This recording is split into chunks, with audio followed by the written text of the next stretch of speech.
For my classroom activity, I wanted to do a game that combined probability with graphing. So first, I had my students grab 2 coins each. I had them predict how many times they think that while flipping both coins, it would land heads, heads, tails, tails, or heads and tails. And then I had them flip their coins and tally how many times they either got heads, heads, tails, tails, or heads, tails. In the picture above, you can see the student's predictions and then her tallies for her actual flips.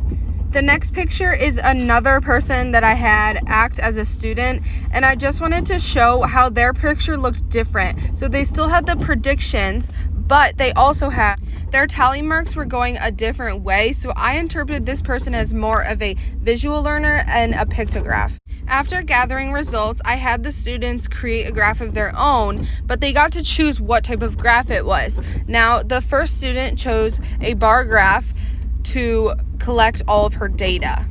I pointed out to the student that this was a good graph, but in order to complete it, she would have had to label some things. Other than that, it was good.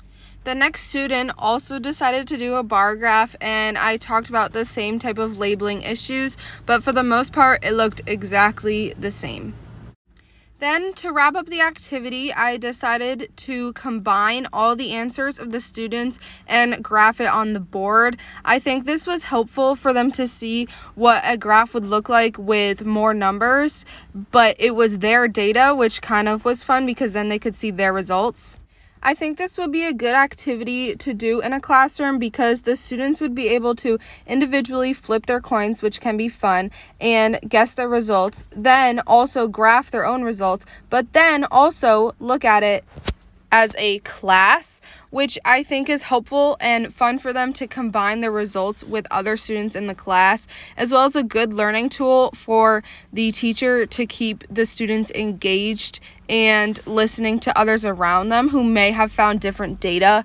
It's also fun for them to see that there can be all different types of results depending on just who flipped the coins.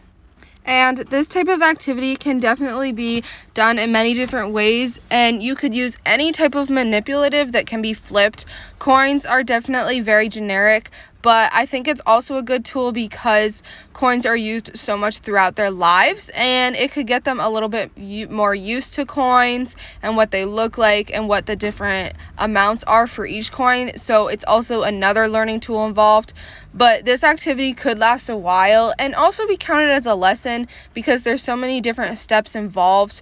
But I think it's good because it's not only on the individual level of them graphing, but they're also looking at it as a class. The people who I used as examples to run this activity found it really fun to be flipping the coins and kind of watching the people around them to see what they were getting and how close to the predictions they were. So in a way, it's a little bit competitive to see like how close you are to your predictions. But I think it's really fun and it can be taken like at any pace. So any type of learner would be able to flip the coins no matter how fast or slow they go.